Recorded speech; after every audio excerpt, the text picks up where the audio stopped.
The dining room. It's a little unusual. Usually someone else offers a toast, but I got you all here tonight under the ruse of it being a party for me, but it's really a party for all of you, and I'll explain to you why. The truth of the matter is, there are people who are not here tonight, they're not with us any longer. My aunts and uncles, grandparents who were so important in my life. I think of them all the time, and I just wish they were here with us. But each and every one of you have played an important part in my life. You've made me look good on stage. You've made me look good in the classroom. You've done everything. Whatever modicum of success I have is because of all of you. And I really mean that from the bottom of my heart. Anyone who thinks that they've arrived at any point without the help of other people is truly mistaken. And over the years, I've been so blessed to have people give me accolades, and you're the reason for them. I've just been the recipient of them. And so I'm going to ask all of you to raise a glass in your honor, and I want to thank you all for everything you've all done for me and what you continue to do for me. God bless all of you. Thank you.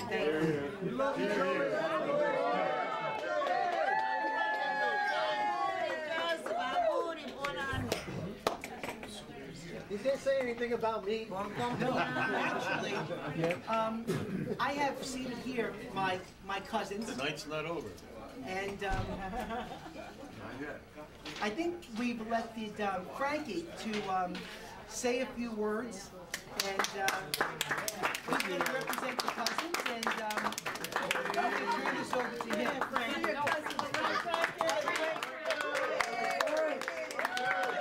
He's a Met fan, so don't hold that against him. My favorite Met fan of all time. Tom Seaver lives. If I look confident, I'm not, because I've never done this before. So. No. Oh, he's very confident, don't believe him. I'm not. I would actually like to raise another toast to Joey. Frankie. All right, stand up. I want to get a picture. I'm trying to get you. Hold on. Here we go. Make like you're saying something. No, it's okay. Wait a second. Hold on. Wait. There we go. Where's the knife? Excuse me, sorry.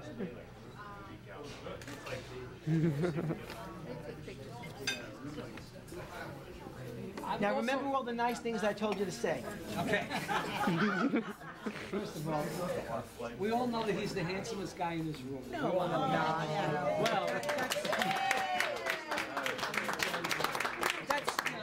that's a given. All right. Now, I just want to just say that for the last couple of years, he had some bumps in the road. And then he reached his 50th birthday, and everything seems to be going smoothly again. So I'd like to say, happy birthday, and we hope you get 50 more. Yeah.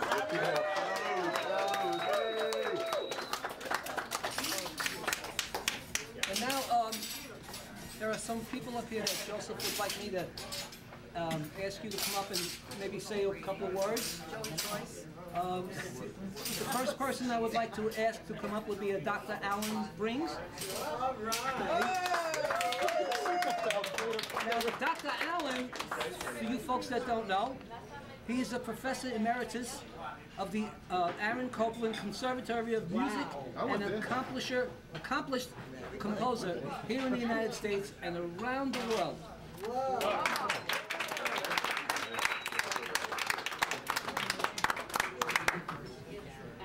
Unaccustomed as I am to public speaking, in fact, the last time I probably have spoken to Joey, except for these occasional lunches we've been having in Norwalk, Connecticut, was in the classroom. And I don't remember anything that I said that he should have remembered, but he's obviously remembered.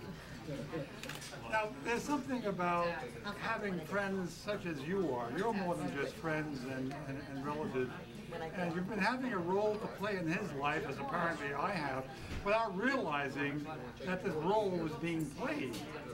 I think the best thing for all of us to do, as for Joey's sons is to just keep on doing what you think is the right thing to do, and maybe several years later, maybe quite a few years later, someone like Joey Lento will walk up to you and say, you know, you said that I said that?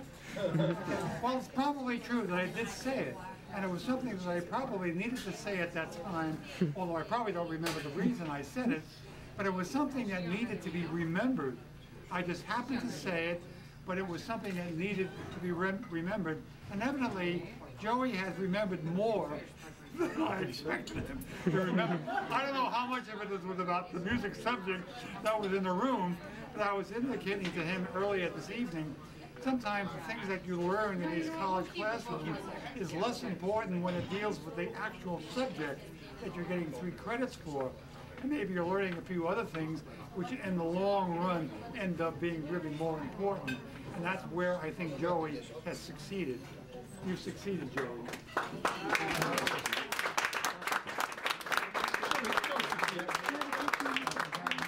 Let's go back 30 years ago. You remember Dr. Howard? Yes. Oh, yeah. I had him. That's why he's. I remember Dr. Howard. What about you? He was a teacher. No, it's not good. What happened? Hold on. All right, yeah. Come on down. There you go. You don't have to All right. You have to mute it. Nothing to do with it. On YouTube. Whatever.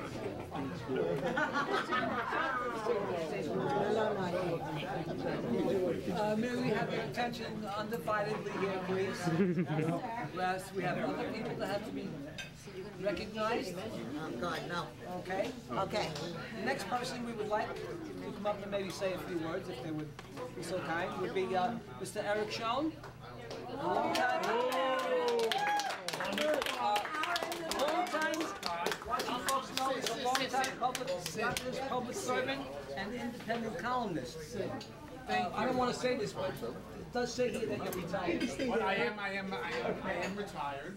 A little earlier than I thought, but I am retired and enjoying it and traveling and doing a lot of great things. And you know, I met Joey because the public information department that I was head of was combined with the music and arts department, and that's when I met Joey and I met a lot of other of our fine music teachers in the Yonkers Public Schools.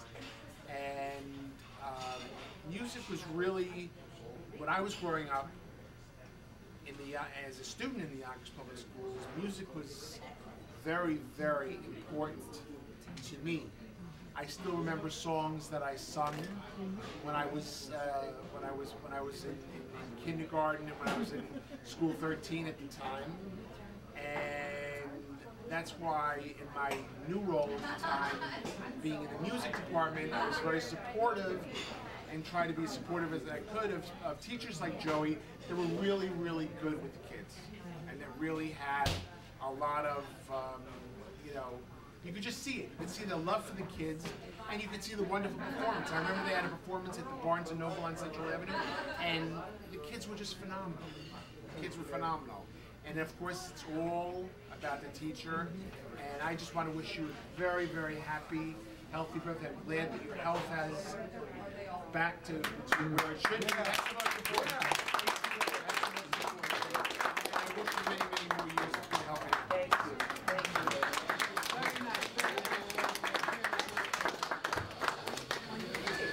Okay, moving along. The next dignitary we would like to invite is Mr. Willie Olnick, long-time music educator and a world-class trumpet player. Wow! Mr. Rose. Thank you. I gotta get it. Hold on. I gotta get to my buddy here.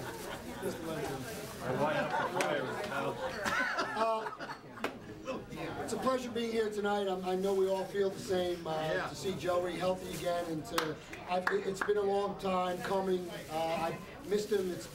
I wanted to support him more, but sometimes you have to give people their space, and now he's back, and I can't tell you how happy I am to be here tonight. I grew up with two crazy sisters in my life. My family was a little dysfunctional, to say the least. And when I was teaching for the Archdiocese, and when I lost my job, I went and interviewed in a couple places. Lehman High School was one of them. And I walked in and I met Mr. Lento. He was the assistant principal there. And everything I said to him, he was like looking at me like I was crazy. Like I would say, I do this when I teach. And he would look at me and then he'd say, well, you know, I do this. And I would look at him crazy. And then he would, because we were just like telling the same story. It was like this weird experience. And so, you know, about 20 minutes into the conversation, he just went, well, you know, because we both played the trumpet, we both came from relatively dysfunctional families. I know we don't have the corner of the market here, but, you know, I mean, everything we said, so, I mean, and he just like, he goes, you have to wait here, and he just like ran into the principal's office and said, you have to meet this guy, and he got me the job. I mean, I left there that day with a job. I mean, it was unbelievable. I left there with one of my best friends. So when I say I had two sisters, that day I met my brother.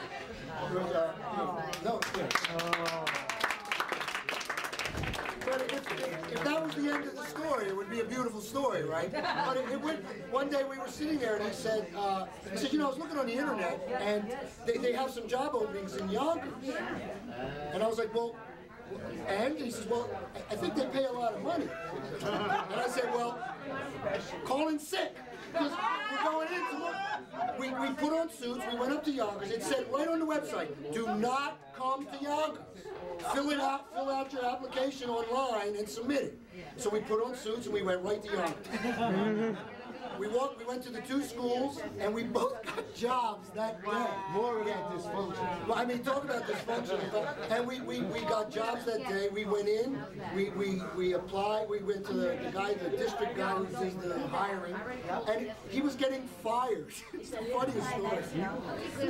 And so the guy just like signed us contracts on the spot. He goes, what are they going to do to me, fire me? And we said, okay. He just gave us anything we wanted. I mean, it was embarrassing. By the time when I went to the school the next day, all the other teachers were like, how did you get this job? And what did you? Jerry Fierstein flipped. We were supposed to have interviewed with her. I didn't even know who she was. They gave. I'll add to that story. When the supervisor he mentioned came in to meet me about 2 weeks later, first thing she said was, Mr. Lento, where are your standards? I said, you're looking at them. And that has been the story of Yonkers. We've been very blessed to be there. Absolutely. Mr. Olenek is the greatest music teacher I've ever met. It's not true. He's the and an greatest incredible human being. Thank you. Just sum it all up, I only get to speak twice a year. I get to speak at Thanksgiving in my house. And I've been asked to speak here. So and I'll say pretty much the same thing. I have so many things to be. My life has been blessed. I've been very lucky. I'm a professional musician, and I teach. I give back what I've gotten. And again, I've met my brother and my best friend, Mr. Lento, and I'm so happy to be here.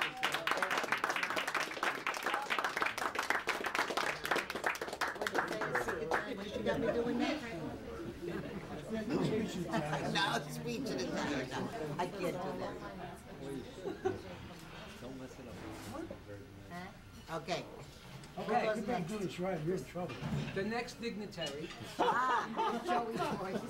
we will ask to please say a few words. And Ms. Coco Thompson.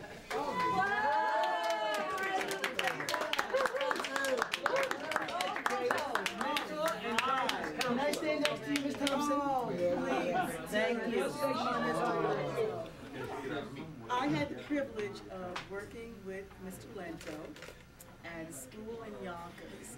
And I remember seeing him in the office for the first time. And I said, this man can't work for the school board. I mean, he's too put together, he's too self-possessed, he knows what he's doing. No, he knows what he's doing. He can't work for Yonkers, but he did. And I had the privilege of watching Joey take children who didn't know anything about music teach them how to use instruments they had never touched before in their lives, how to read music, how to count, how to appreciate music, and he gave them something else. He gave them a role model. You see, in education, in public education, we don't have a lot of male teachers. And even with our male teachers, we don't have a lot of men who are men, who are fathers, who know how to be a man, who knows what it means to have responsibility and to have standards of living. And he would come in the classroom and talk to some of my quote-unquote knuckleheads. He would take them in the coat room and talk to them and tell them what it means to be a man. And you can't treat your friends, you can't bully your friends, you can't do that and you know, have anything good happen in your life. So he was a music teacher, I mean top music teacher. But more than that, he was a man in that environment that the children could relate to. And he was so much fun. When he left, we missed him. I mean, we really, it was a big hole in our hearts that he was gone. And I'm so glad that he's recovered. And what he went through was unconscionable. It really was. He stepped up to the plate, and it just wasn't recognized. I guess there's too few people who are willing to step into the gap and do what they're supposed to do. But this is, if you want to say it, this is a hero. And I'm honored to know him.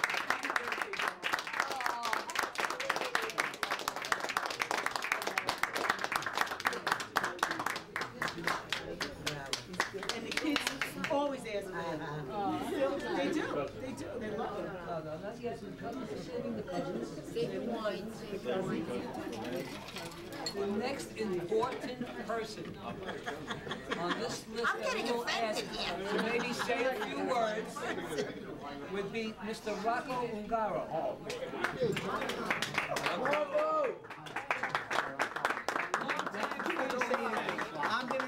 Ladies and gentlemen, Rocco is such a dear friend of mine.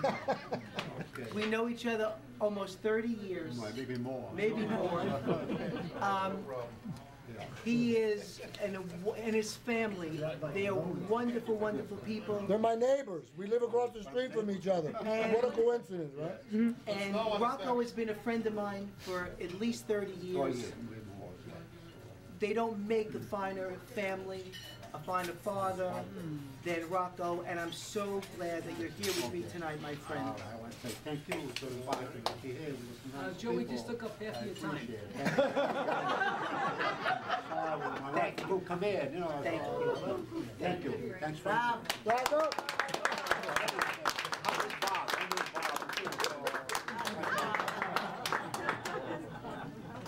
Thank you.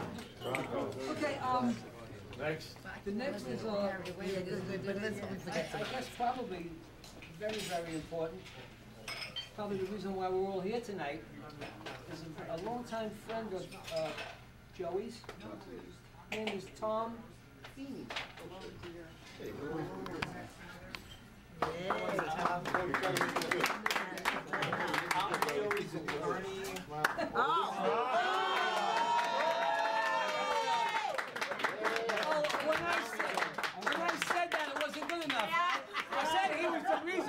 Tonight.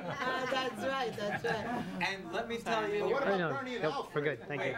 and between Joey and Marco, I have new friends, and that's never happened to me since I've been an attorney. Joey has made a difference in my life. He's made a difference in my kids' lives. You know, when I talk about Mr. Lento, my son wells up as you know, talking about the greatest teacher that I've ever known. And Yes.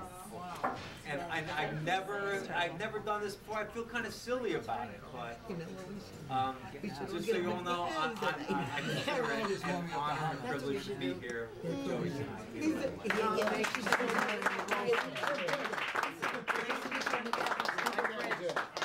When I met Tom, Yeah, that's It was an instant connection. This man has a heart of gold. His family, his wife, they are wonderful, wonderful people. And I'm so grateful to have him as my attorney, but as my friend. Thank you.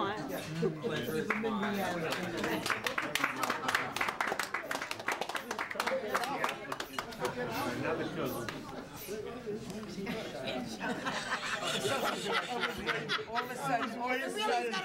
of a sudden, we got a director here. Yeah, really. I was waiting. No. Tell him to shut up. No, we should all get up. And you know what? And sit down. Right. And then sit. Okay.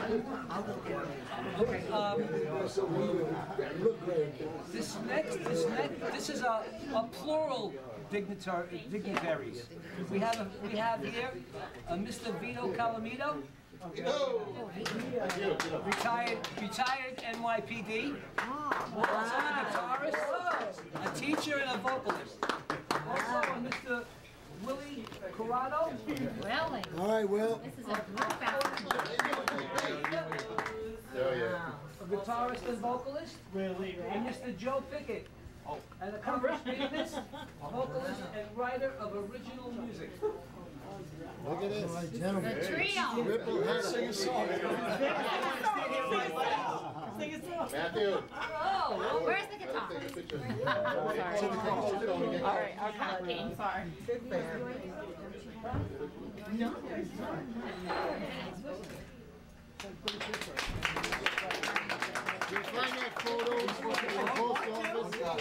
Let me tell you, ladies and gentlemen, I've been in the music entertainment industry for a long time, and gentlemen like these, as I said earlier, at the end of a performance, they're always patting me on the back, they're always calling me up, how wonderful. They make it all happen. But beside that, they are each dear, dear friends of mine. Dear friends of mine, going back more than 25 years, and they mean the world to me. So I want to thank them for being here tonight. Thank you very, very much.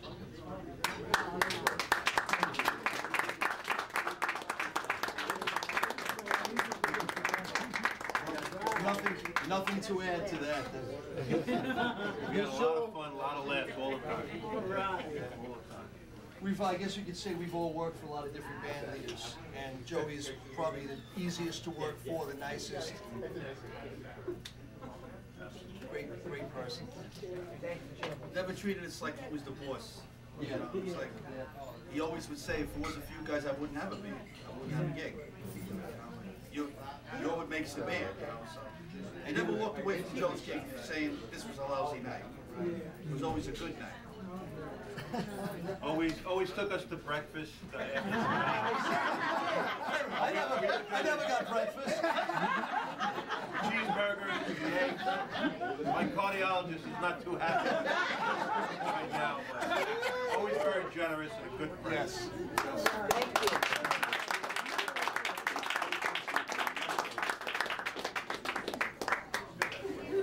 Next on this long list of dignitaries. It's not my fault you're so dignified. I know. That's right. You're the reason why they're so dignified. We have a fellow here. I don't know if he's here. Is there a Marco Cerrisio here? All right. I'm on it. All right. Ladies and gentlemen, this is my bodyguard. He's available. I hire him out to about 75 an hour. Marco and I go back to the 10th grade, and he's, more than a brother to me, like so many other people in the room are. Quiet. I'm the only guy that can do that to him, and he won't touch me. Anybody else? You got a problem. You got two lawyers. Except her. Except her. Objection. That's the boss. That's the boss. Oh no, you didn't come in now. Yeah, but he doesn't speak too well. No. You think he? He doesn't speak. Well now. Frankie's getting carried away. 35 years with this. 70% of his life has been spent with me. Wait a minute, wait. 70% of his life has been spent with me. Could you hold that thought for a minute? Okay. Marco is a retired New York City corrections officer. Okay. So? Is there an inference there? 35. I met this clown. I'm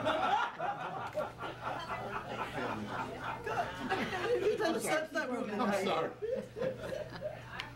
Because we were all in the band together. We played in every band, that the orchestra that there was in the school. But we liked playing our music so much.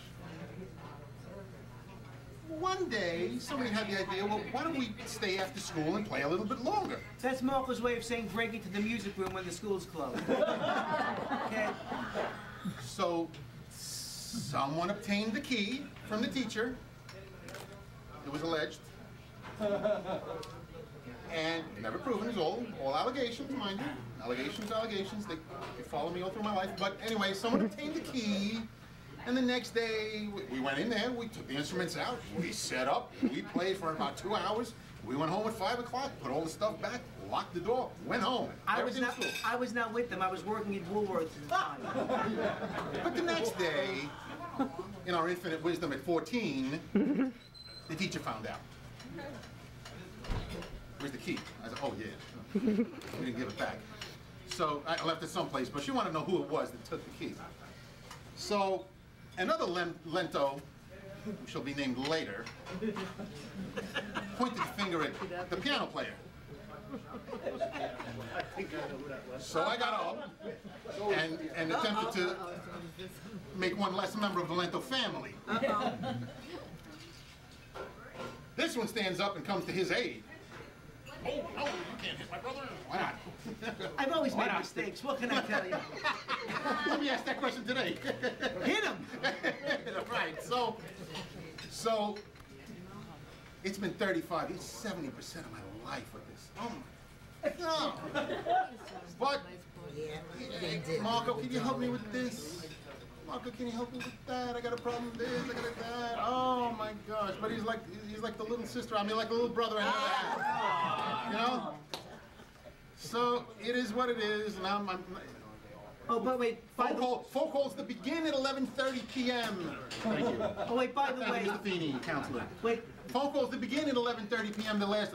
He called me for the last 2 years, called me 11:30 p.m. My wife, what does she do? She get up, give a kid good night, goes right straight to bed. Why? Because the phone call doesn't end until 3 in the morning. So, it is what it is. Happy birthday, Joey James. Thank you.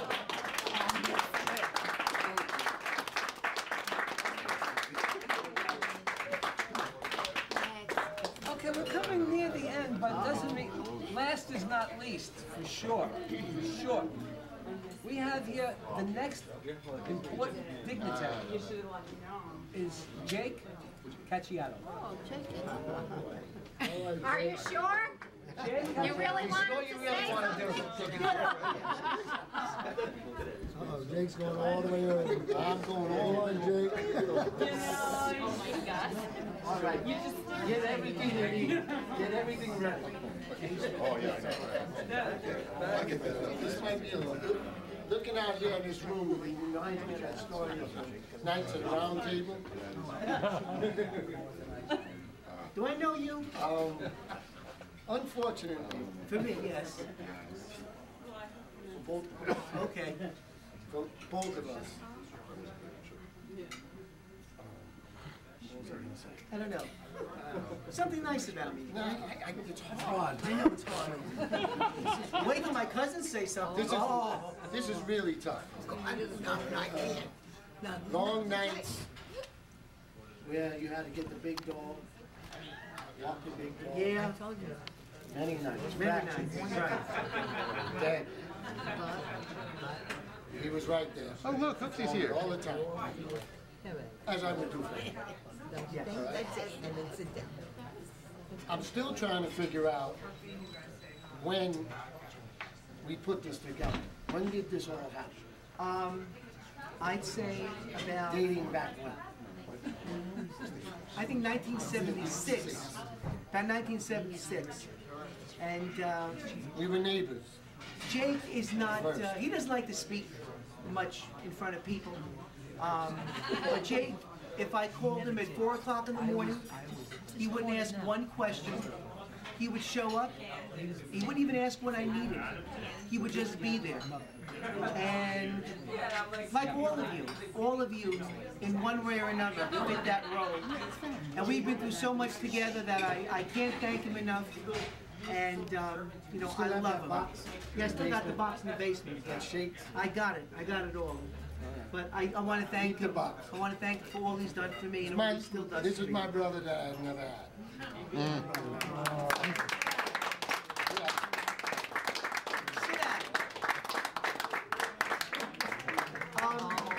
I would just like to, I have my cousins here. I have Joe, Michael, Christina, Janice, and Frankie. And growing up, the younger cousin, as I may have said earlier, but I really want to emphasize, each one of them has always been so kind to me. They never treated me any differently. They never ever made me feel unwelcome.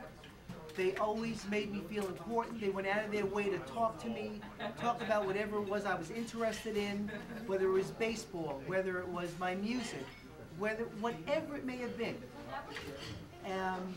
You know, they're family to me, and I respect and look up to each one of them, and I thank you all for being here very, very much. Thank you.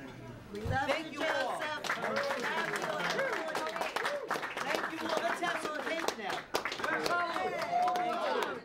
Love you, honey. Love you too. Thank you. I love you, darling. Thank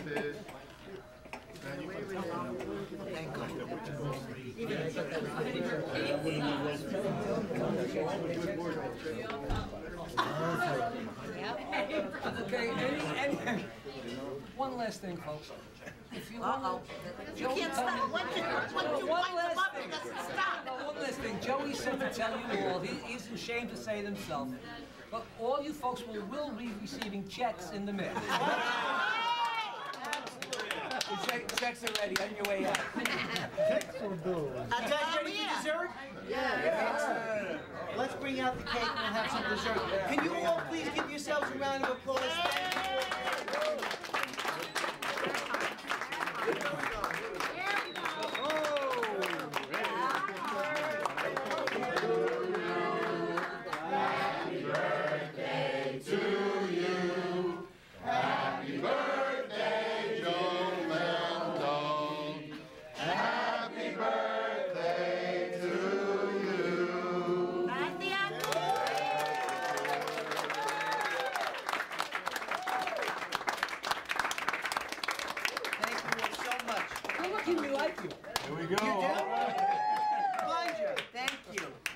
Oh, by the way, it's chocolate fudge cake. Delicious.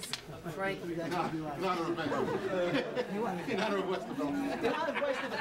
Oh, if anyone would like anything else besides this, please just tell the waiter or waitress if you want Italian cheesecake, if you want anything else in addition, you want cappuccino, espresso, a cordial, please just tell them and they will bring it to you. I knew. Did he say anything?